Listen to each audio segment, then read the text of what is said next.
राजनीति भविष्य की क्या राजनीति भविष्य? आपकी भविष्य की राजनीति, मेरी राजनीति नहीं, सपना क्या है? मैं बहुजन समाज को रिप्रेजेंट करती हूँ।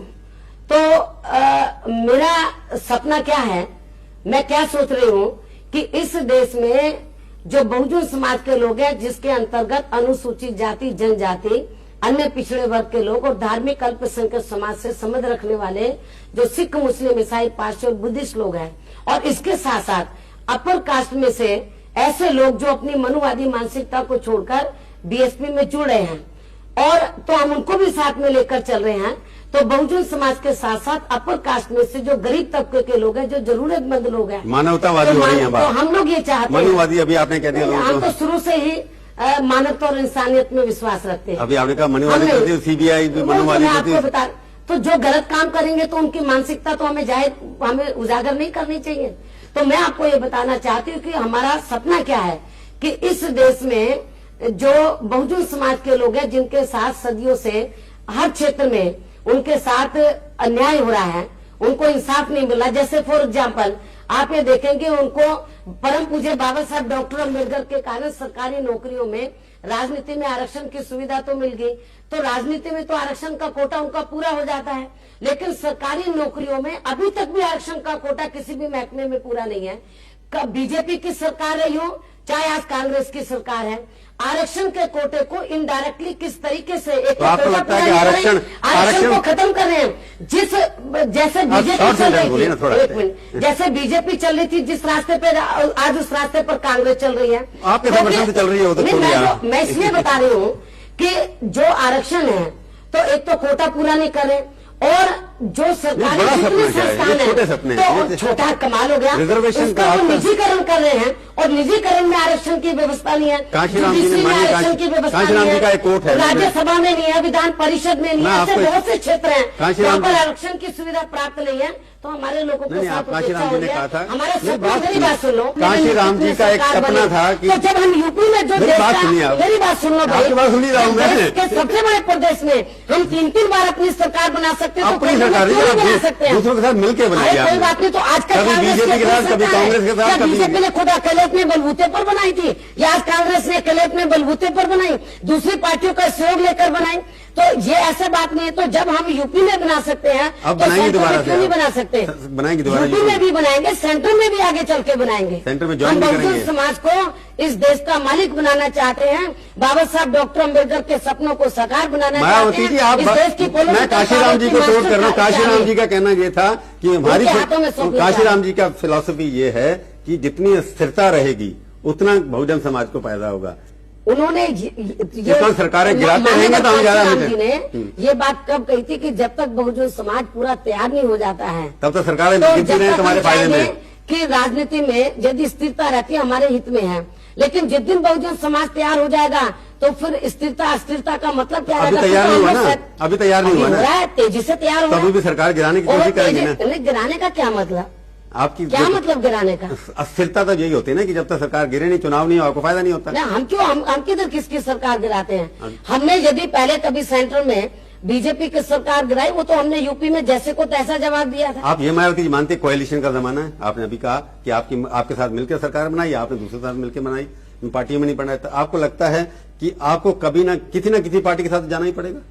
ये जब तक बहुजन समाज पूरा तैयार नहीं होता तब तक का मैं बता रही हूँ। जिस दिन बहुजन समाज पूरा तैयार हो जाएगा, हमें कोई जरूरत, कितने साल लगेंगे? मुझे लग रहा है जिस तरीके से तेजी से बहुजन समाज आगे बढ़ रहा है, मुझे ऐसा लगता है कि 10-12 साल में हम इस लायक बन जाएंगे। 10-12 साल तक तो आप किसी न किसी के साथ मिलकर सरकार बनाते रहेंगे ना? अभी कुछ नहीं, राजनीति में बहुत जल्दी उतार चढ़ाव आते, कुछ नहीं कहा जा सकता कि बीएसपी का पलड़ा एकदम तेजी से ऊंचा बढ़ जाए। नहीं, अभी जो अगर आप यूपी के अंदर आप सरकार को डिसमिस कराना चाहती थी, इस सरकार ने भी नहीं किया।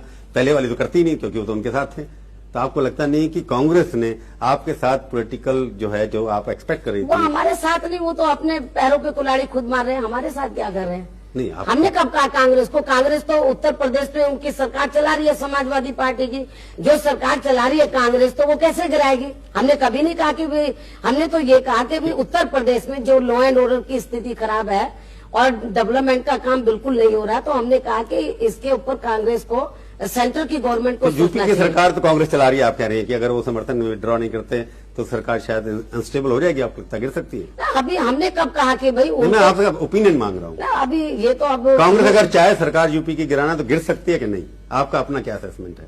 ऐसा ये अभी तो कांग्रेस वालों से पूछो भाई, चाहे कांग्रेस है चाहे बीजेपी और दूसरी पार्टियां हैं, अभी उनकी जो बहुजन समाज के प्रति जो उनकी मनुवादी मानसिकता है, अभी उसमें बदलाव नहीं आया है। अभी नहीं आया और आप दबाव बनाए रखेंगे इसके लिए? तो दबाव बना रहे तो तभी तो हम सोच रहे हैं कि भाई ये लोग मानवतावादी बने, तो जब लेकिन अभी बन नहीं पा रहे हैं। जब आप दबाव बनाती है तो आपके ऊपर दबाव डाल देते हैं केसेस वेसेस करके। उससे मायावती नहीं घबराती। मायावती किस चीज से घबराती ये बता दो, मैं इतनी देर से देखा हूँ घबराती नहीं, किस चीज से घबराती है? मायावती कभी नहीं इंसान तो है ना आप? मेरे इंसान में जरूर हूँ, तो लेकिन किसी से तो डर लगता होगा आपको? ऐसा नहीं अभी लेकिन जब कोई झूठा केस मेरे ऊपर लगाए, मेरे इमेज को खराब करने की कोशिश करे, तो उससे मेरे को तो ठेस पहुंचती है, मेरे पूरे बहुजन समाज को या मेरे जो शुभ चिंतक हैं उन सबको ठेस पहुंचती है। विरोधी दल तो ये भी चार्ज लगाते हैं आपके ऊपर, सच है झूठे है कि आपको तो जो सबसे ज्यादा पैसे देता है आपकी पार्टी को, उसको सबसे टिकट मिल जाती है। क्या गलत बात करते हैं? बहुजन समाज पार्टी कांग्रेस और बीजेपी दूसरी पार्टियों की तरह उद्योगपतियों से पैसा लेके पार्टी नहीं चलाती है। हमारी पार्टी बहुजन समाज में से जो गरीब तबके के लोग हैं तो उन्हीं से थोड़ा थोड़ा चंदा करके पार्टी चलाती है। तकलीफ क्यों हो रही है? ये प्रचार कौन कर रहे हैं? दूसरी पार्टी के लोग कर रहे हैं, क्योंकि उनको उनकी पार्टी में लोग पैसा देते नहीं है।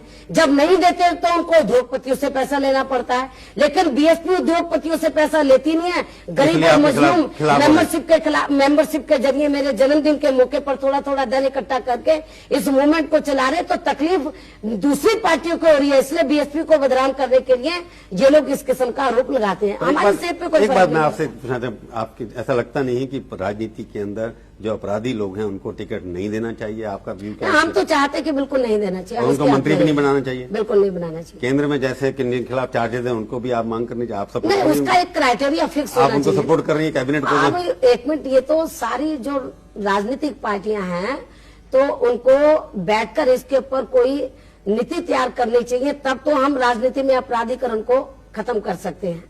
नहीं, आप पार्टी की अध्यक्ष हैं, राष्ट्रीय पार्टी की अध्यक्ष हैं। अभी मेरी बात तो अभी घर से शुरू करें ना काम। पार्टी की जिम्मेवारी दूसरी पार्टियों की जिम्मेवार थोड़ी ना। अगर आगे से कोशिश आप करेंगी क्रिमिनलाइजेशन? मैं अपनी पार्टी की ही जिम्मेवार हूँ, दूसरी पार्टियों की थोड़ी ना। अब दूसरी पार्टी के लोग यदि अपराधियों को बढ़ावा देंगे तो मैं क्या कर सकती हूँ? तो मतलब अपने जहाँ आपने जो दिया था टिकट, आपको गलती लगता है कि गलती की? नहीं, हमने कोई गलत लोगों को नहीं दिया। यदि कोई गलत आदमी आया तो वो अपने आप में सुधार करने का मुझसे। ये जो इलाहाबाद में राजूपाल की हत्या हुई उसके ऊपर एक और भी बात देखो, जो शुल्क कास्ट के लोग हैं या बैकवर्ड क्लास, राजूपाल क्या था? पिछड़े वर्ग का पाल समाज से था। जो शुल्क कास्ट बैकवर्ड क्लास, जो रिलीजियस माइनॉरिटीज के लोग हैं, खास तौर से दलित और शोषितों में, तो वो कोई अपराधी नहीं होते हैं।